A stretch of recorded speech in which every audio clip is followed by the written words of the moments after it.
Good morning मेरे प्यारे विद्यार्थियों। उम्मीद है कि तुम अपने घर पर सुरक्षित हो।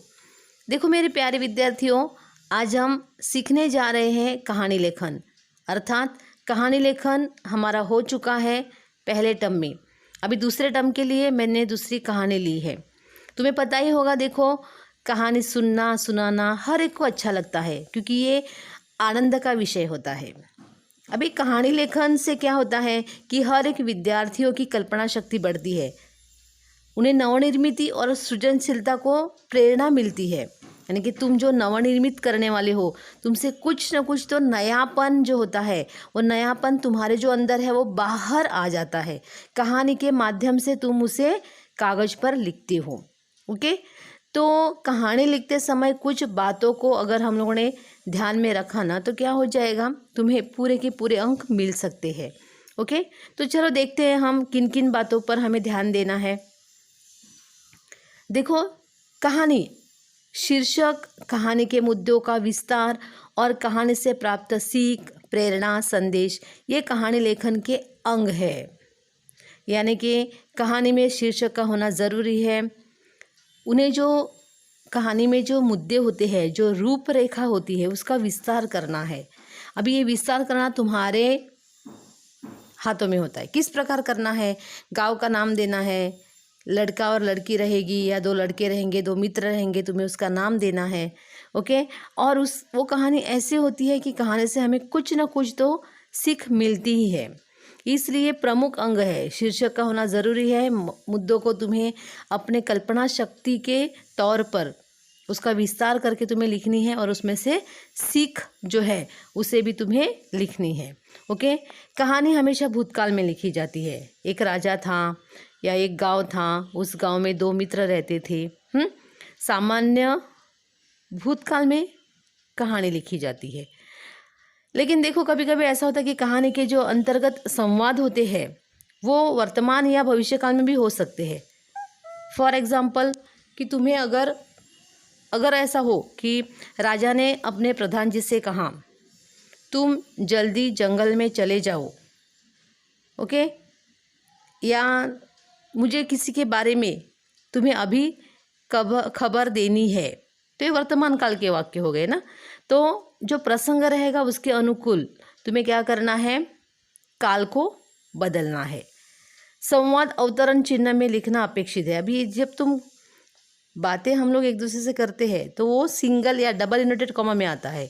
ओके, राजा ने कहा तो वहाँ पे कॉमा आएगा, फिर डबल इन्वर्टेड कॉमा में आएगा कि अपने प्रधान से उसने कुछ जो भी कहा उसके मुंह से निकली हुई हर बात जो है वो अवतरण चिन्ह में लिखनी चाहिए। उसके बाद देखो, कहानी का शीर्षक लिखना आवश्यक है। शीर्षक के बिना तो कहानी हो ही नहीं सकती है।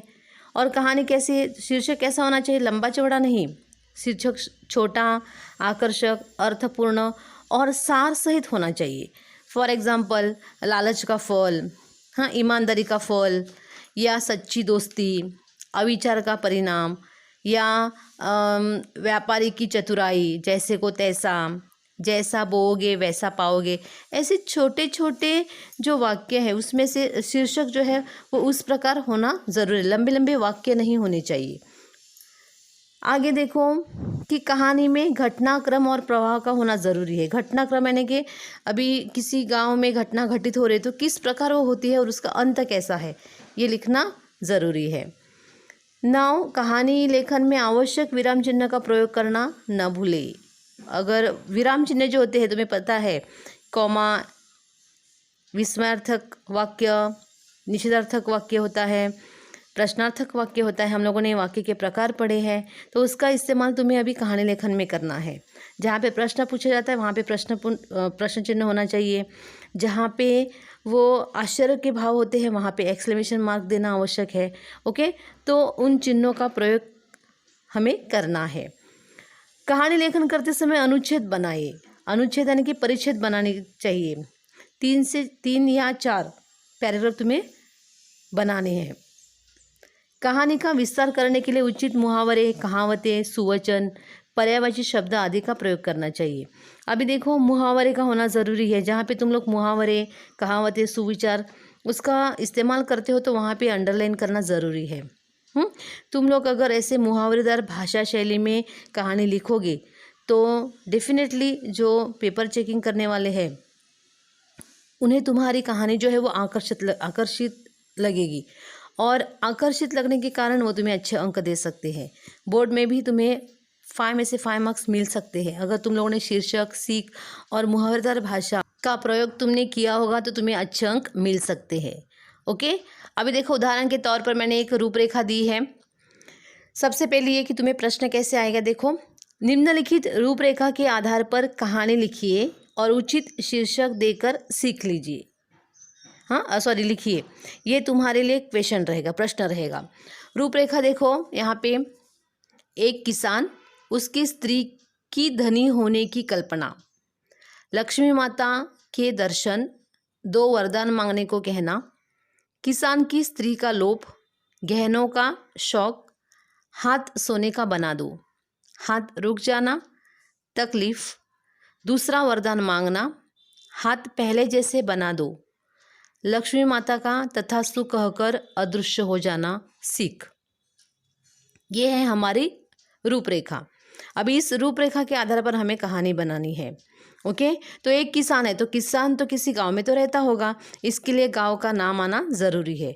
अगर किसी राज्य के बारे में, राजा के बारे में दिया होगा तो मेरे प्यारे विद्यार्थियों ऐसे भूल मत करो कि एक गांव था, उस गांव में एक राजा रहता था। राजा जो होता है वो गांव का नहीं होता है, वो राज्य का होता है।